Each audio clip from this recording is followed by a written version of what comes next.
Bred to Win, brought to you by Arrowfield, the home of four-time champion sire Schnitzel.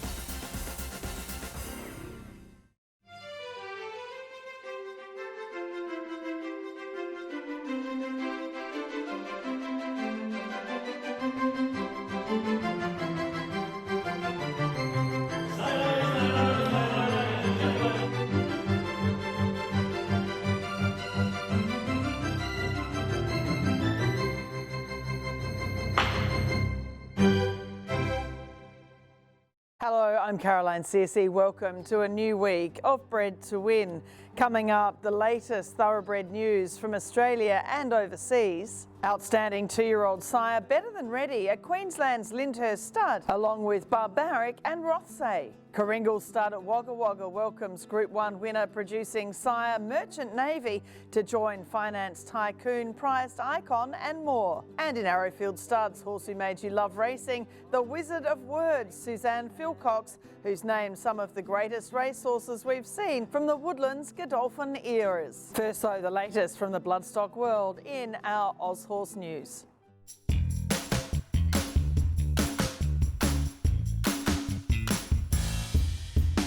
The Queensland breeding industry lost one of its most popular and successful stallions through the week, with Show a Heart dying at the age of 25. Until Anamo's run of recent success, he was the only horse in the 2000s to have won Group 1s at 2, 3 and 4 years of age. As a multiple Queensland champion stallion at Glenlogan Park, he sired the winners of over $100 million in prize money through his offspring and as a broodmare sire. Dual Group 1 winner Turak Toff continues his legacy at stud, along with broodmare daughters such as Mimi LeBrock, the dam of Barbaric, who will feature later in the show. Signore Fox running on and they beat off Coruscate. Outstanding looking son of Exceed and Excel, Signore Fox will stand the upcoming season at Almavale near Scone in the Hunter Valley. The Peter and Paul Snowden trained 8-year-old won 4 stakes races, including the Star Kingdom Stakes, and was placed in 2 Group 1s, the Kingsford Smith and the Stradbroke. He's from a strong international family and will feature on Bred to Win in coming weeks. At the 150, General Bow Chassis, and it's our time. The traditional spring lead-up at Flemington, the Ori Star Handicap was won confidently by It's Our Time by late son of Schnitzel, Time for War. From a sedative mare, the Danny O'Brien trained 6-year-old is the 5th stakes winner for the former Kitchwan Hill stallion, whose silver slipper winning son Time to Reign will appear again soon on Bred to Win at Matthew Samblam's Kingstar Farm. Here's Paddington who leads the way. The magnificently named Paddington added the Sussex Stakes to his Group 1 honour roll, with the son of Siuni, the latest star from the Coolmore Ballydoyle operation in Ireland. He's from the Monsieur mare Modern Eagle, bringing the Saddler's World's blood in on his dam side. The Inglis early August online sale contains more great opportunities to pick up high-quality breeding stock for the new season, including Anders' 3/4 sister Satin, loved by Schnitzel, in foal to Morris, who's fully booked out this year. Warm Smile by New Approach is from a Dabawi, half-sister to Animo from the Group 1 winning mare Animato, and is another highlight lot, with Animo standing his first season at Darley Stud. The sale's final bidding countdown is on Wednesday, August 9 from 10 a.m.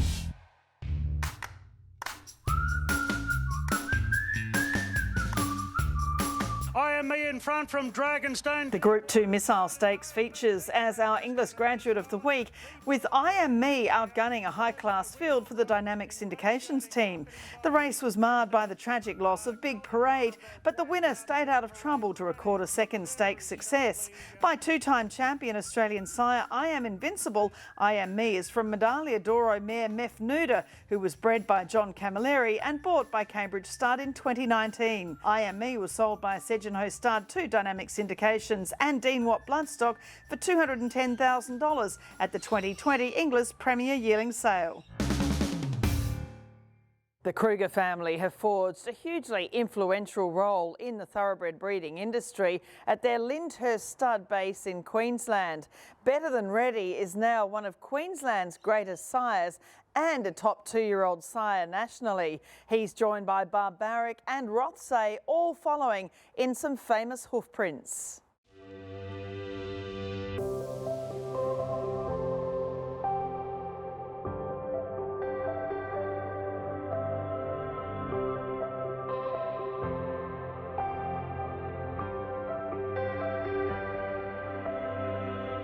It's great to be here at Lyndhurst Stud again in Queensland, and it's a beautiful winter's day. It's a bit cold for us southerners, but you've had a really beautiful winter and you've been able to keep the place irrigated and everything looks wonderful. That's right, Caroline. It has been a bit of a dry winter. We've had about 40 frosts and another one this morning down to -3, but we generally get beautiful days like this. Of course, the property's been breeding thoroughbreds since 1857, so we know, the first fillies 2-year-old stakes race of the year, the McDougall Stakes, now the Callaway Gal, is named after a former owner of the farm. So there really is a lot of history here. There is. The Kruger family are in their 70th year breeding thoroughbreds here, and prior to that there was only 2 families, the McDougall family, and back in the late 1800s, early 1900s was the Gore family. And you can see the result of that. I mean, the beautiful barn and the, you can see some of the old horses that have stood here over the years, Grand Chaudière, the sire of the huge broodmare influence, Easy Date. We know she's a dam of snippets in the family of Not a Single Doubt. So Eyeliner, she was a star filly, won the Champagne Stakes in Sydney in a faster time than Todman, and after winning 8 in a row in Queensland, a Horse of the Year in 1967. These are horses we still hear about today. Yeah, they are, Caroline. The Eyeliner she was by the foundation sire for the Kruger family, Smoky Eyes, a stallion that my grandfather bought out of Victoria. He had a couple of crops on the ground, and the horse arrived here with 4 of his weanling colts, and one of those colts went on to win a Victorian Derby.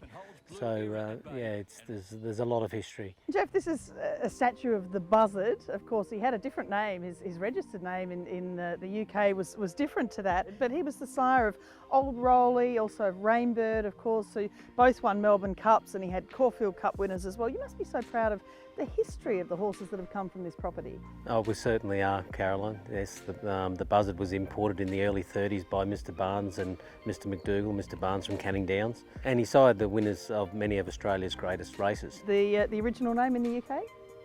The Bastard. He raced as the Bastard in England, yeah. And when he arrived in Australia in the early 30s, the Australian Stud Book changed his name to the Buzzard. I think a lot of the childhood memories are watching the progeny of the Lyndhurst stallions coming through, going back as far as Grand Chaudière and Head Over Heels and Celestial Dancer and Sequalo. Forever watching their daily runners. Spirit of Boom's doing a wonderful job, and Sequalo had a couple of Group 1 winners, which Group 1 winners at the time by Queensland stallions were a rarity, and he did a wonderful job. Jolie Bay in front, Better Than Ready, grabbed it and won it. Well, speaking of super sires, your own super sire in Better Than Ready, it's been an absolute delight watching the success of this stallion by, of course, More Than Ready here in Queensland and obviously further on. Skirt the Law, we know, of course, is his Magic Millions 2-year-old classic winner this year, and then only just 2 lengths off Lazargo in the Sweet Embrace. What a great season he's had, but the last few seasons have been just fabulous for him. They have, Caroline. Right from the word go, he's been a great juvenile winner-getter. In his first year alone, he had 23 individual 2-year-old winners, which is second to Without Fear in the all-time records. And he backs that up each year with near 20 individual winners. He features very highly in all the size tables at the moment. Well, of course, he finished last season in the top 15 nationally, and highest of any on that general size list for Australia, given he had fewer numbers outside the likes of Scissor Kick with Giga Kick and Street Boss with Animo, so off less numbers. He's done a great job on the national scale. He has, Caroline. As well as Skirt the Law winning the 2-year-old Magic Millions, he also won the Cutest Open Sprint with Alpine Edge, and Alpine Edge also won the Archer in Rockhampton, so he's knocked off some of Queensland's feature races, and which has helped him put him in that position. And as you said, with lesser numbers. Apache Chase from September Run, Powlally. Last year, Apache Chase won the Group 1 Kingsford Smith, Tiger Legend, the Vo Rogue, Better Get Set, the Just Now. But again, getting back to what you said before, what I love is every week he seems to have those 2-year-old winners. That's right. I've been going by the slogan: if you want an early runner, look no further. He's just doing a wonderful job with his 2-year-olds. They go on too. It's not as if it's only that early precocious speed he has, and a lot of the More Than Ready stock we've seen do that over the years. That's right, and as you just mentioned, the Vales, he ran in the Derby this year. It's good to see that they're stretching them out over a bit of ground. When you see him now, I mean, all I can see is just power. You know, you see a lot of More Than Ready, obviously the darker colouring, and he's built, he's so powerful, those wonderful big strong gaskins and the great back end on him. How do you describe him to people? Well, I get asked all the time, what type of mare do you send to Better Than Ready? But that's the beauty with this horse. They're like peas in a pod. It doesn't matter if they're from a small mare, medium-sized mare or a large mare. He generally throws a pea in a pod type progeny. In Queensland, you can't, I guess, set the fee too high anyway, but he's just such great value, $27,500. I've said it a few times in recent weeks, Spirit of Boom and Better Than Ready have probably priced a lot of Queensland breeders out of the market, but we're certainly looking forward to a big season. We've got mares coming from New Zealand and many of the leading farms in the Hunter Valley. It's going to be great to see the progeny of these better mares that are going to Better Than Ready, and we've already seen that with Skirt the Law. Her 2-year-old crop is from a year when we got a lot of support from the Hunter Valley breeders, and it'll be interesting to see when those current batch of 2-year-olds turn 3, and looking forward to it.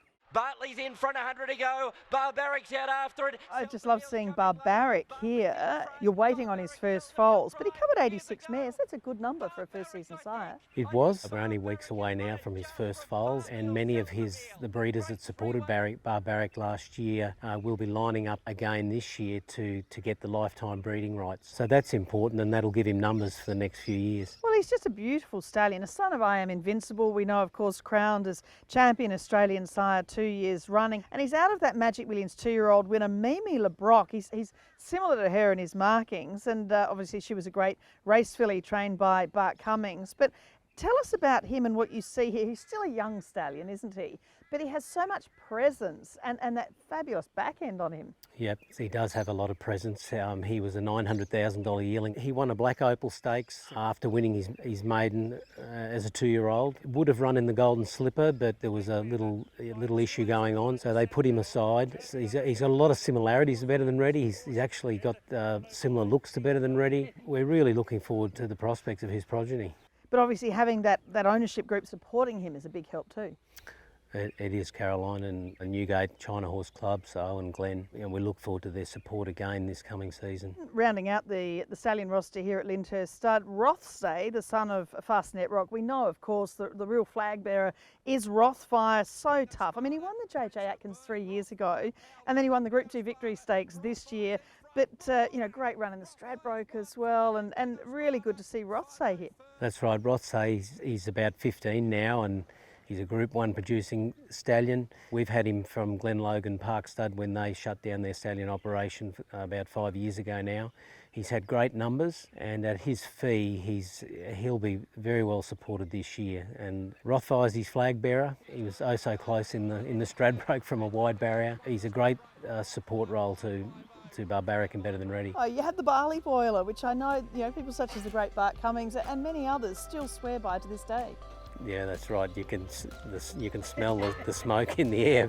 But, yes, so we grow every day bar Christmas Day. We boil the barley for the yearlings, and we are self-sufficient certainly in lucerne growing. We've got 600 acres of irrigated lucerne, and it's very important during the summer to fill the shed for the winter, and so far so good. How are you seeing the Queensland breeding industry right at the moment? It certainly has been tough in years gone by, but the QTA scheme has really lifted its game now in Queensland. Prize money levels in Brisbane alone in the metropolitan area are getting closer to 100,000 every Saturday for 2- and 3-year-olds. QTA pays down to 3rd place, unlike some of the other incentive schemes. We're a big state. There's over 140 race clubs. It's very hard to please everybody. We seem to be finally getting it right. Prize money across the state has really made breeding in Queensland worthwhile.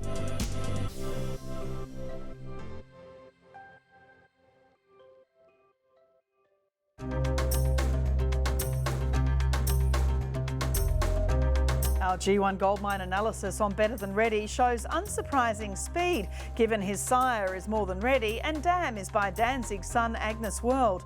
Examples in Better Than Ready stakes winners Apache Chase, Alpine Edge, Tiger Legend and Magic Millions 2-year-old winner Skirt the Law show the sweet spot to be 1,200 metres, although he has produced stakes winners from 1,000 metres to 7 furlongs. Better Than Ready's successful nicks include with Masqué Stallion Freeze at 18% stakes winners to runners through Alpine Edge and the Vowels, with Fastnet Rock also featuring through Better Get Set. His multi-hemisphere sire Influence More Than Ready nicked best with Zabeel mares at over 8% stakes winners to runners, with Danehill Sons, Redute's Choice and Exceed and Excel also featuring highly at over 5%.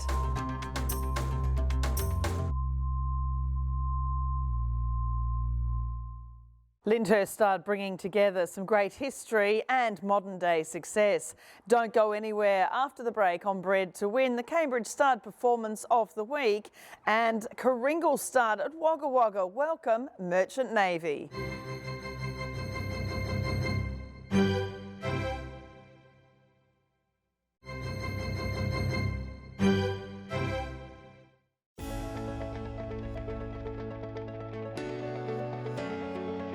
And it's Royals still holding on to its lead. The Cambridge Stud Performance of the Week came from a mare in the distinctive Cambridge colours, as Royals was successful in Victoria on Wednesday. A daughter of Almanzor, the Lindsay Park-trained mare, had shown ability in New Zealand before being sent to Australia.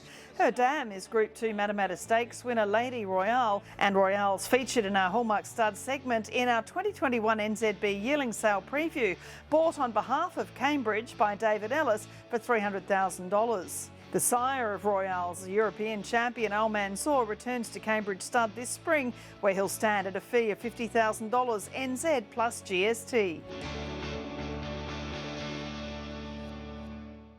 Inglis Stud at Wagga Wagga is in prime thoroughbred breeding land in southwestern New South Wales. This year they welcome Merchant Navy off the back of his first Group 1 winner.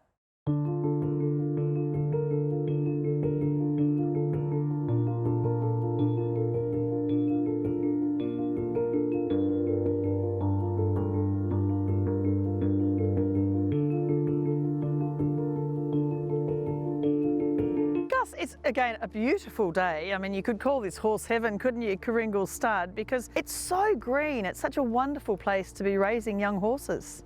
Yeah, that's right, Caroline. We've had a fantastic winter, plenty of rainfall, and really gearing up to have a fantastic spring, I would think. It's been a lovely amount of rain, and yeah, pasture's looking great. We've got a fantastic team around us. Yeah, we're very lucky in that respect. We've got a couple of people in Junee and a few from Wagga, and a number of students that are doing part-time stuff here. And yeah, it's just a really great feel and a great team around us. That includes vets and farriers and all sorts as well. You know, there's really good spot to be in.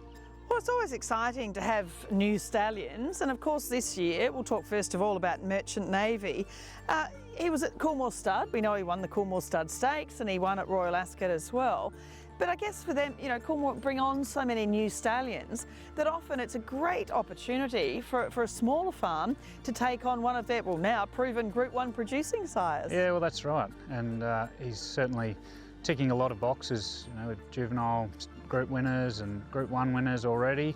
His oldest are only 3-year-olds still at the moment. So yeah, it's an exciting time, and great that Coolmore's given us the nod to take him over and trust us with him going forward. Merchant Navy on the near side of City Light. Well, he was such a popular horse. Of course, we remember, you know, particularly the scenes at Royal Ascot, and we know even, you know, from this year or any year really, just how hard it is to win those races as an Australian travelling overseas. And you can see here today, his temperament must have been such a big part of it as well, because he's such a Fastnet Rock, isn't he? He's such a laid-back dude. Oh, he's a lovely horse and a real professional. He just does everything with ease. He's been, from day one, he's just stepped onto the farm. He's settled in so beautifully. He's only been here not that long now, and yeah, we're very happy to have him around. When you first laid eyes on him as a stallion that's obviously let down now, what were your first thoughts looking at him? Yeah, he's obviously a very strong horse, real powerhouse.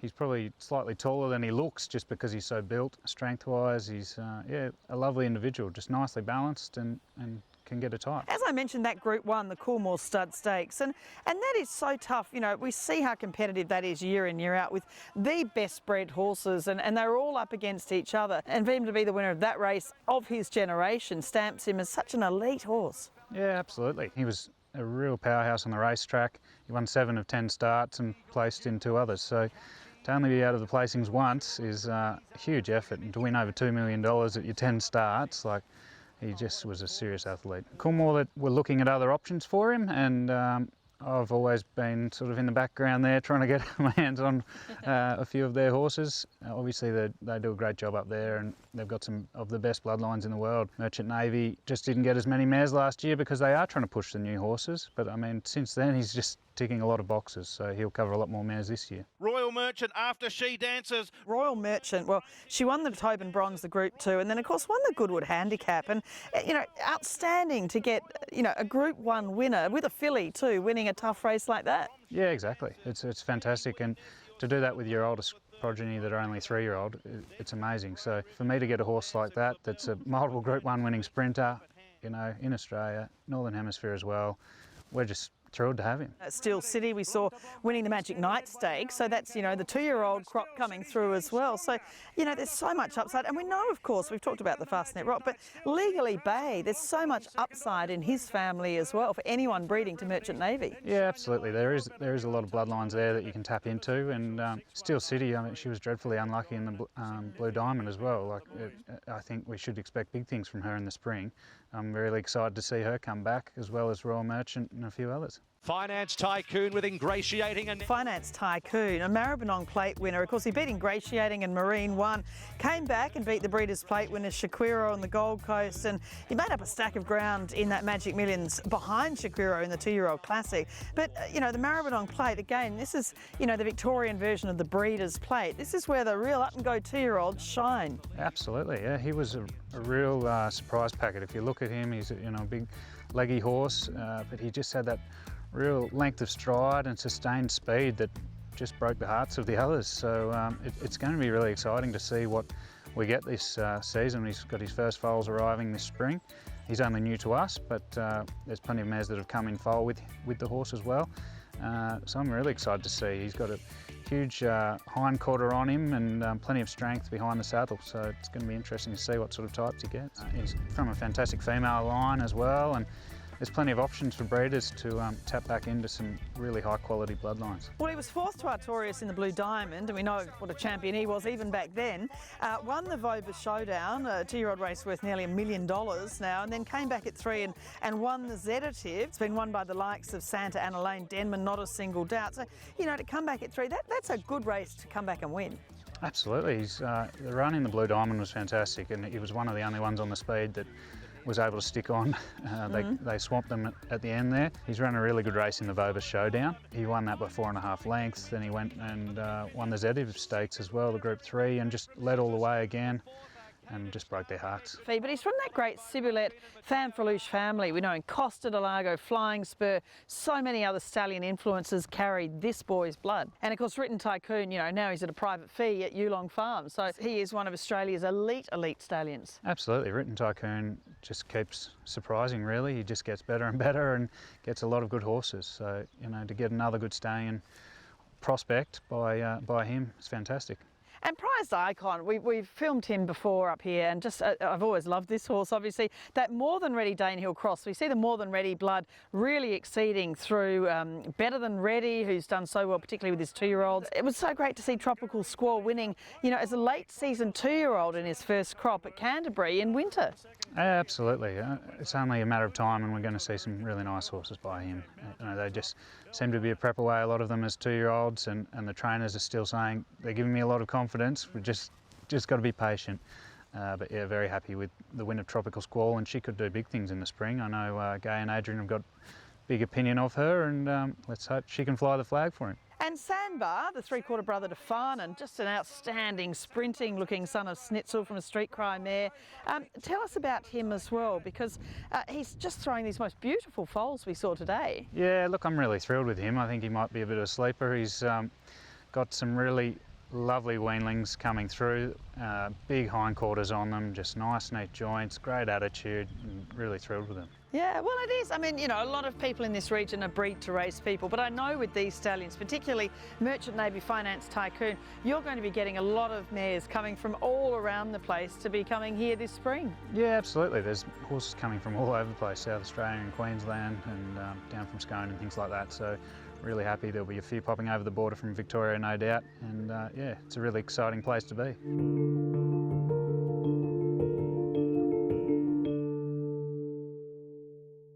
A wonderful family operation, and we wish Inglis Stud all the best with Merchant Navy, Prized Icon, Finance Tycoon and the other boys this spring. Coming up after the break on Bred to Win in Arrowfield Studs, Horsey made you love racing, the great Suzanne Philcox, who's named some of the greatest racehorses we've ever seen.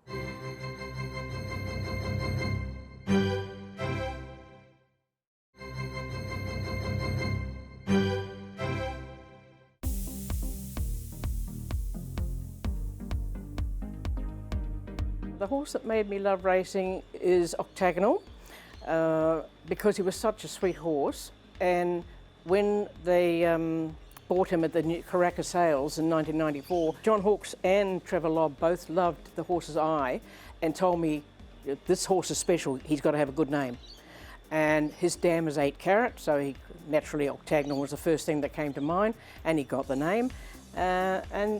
But he went on to be such a champion, such a champion.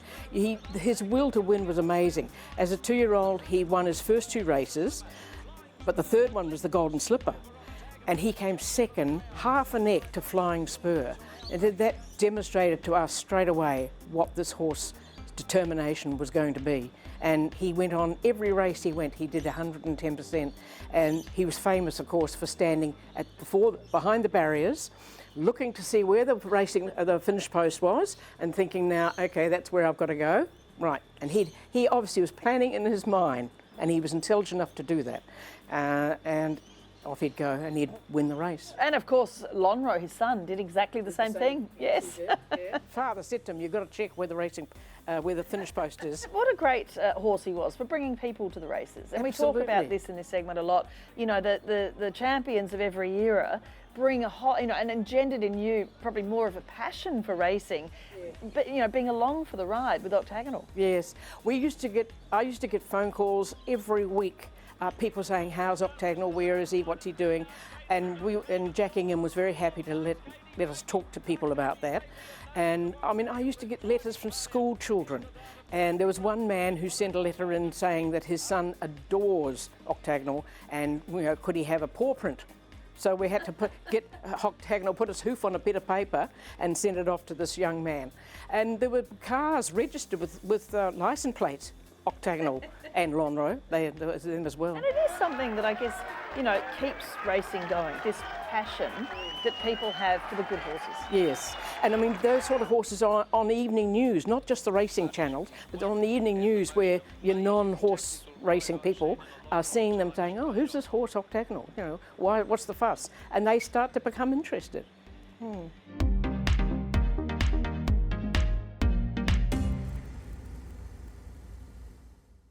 And in coming weeks, we'll feature Suzanne Philcox with a story on how she picks the names for our great racing champions. That is Bred to Win for this week. Don't miss next week's show as we feature Widden Stud's star sprinter Jacquino and Queensland's Grandview Stud with winning Rupert following a similar path to his elite sire written Tycoon. That's next week. I'm Caroline Searcy. I look forward to seeing you then.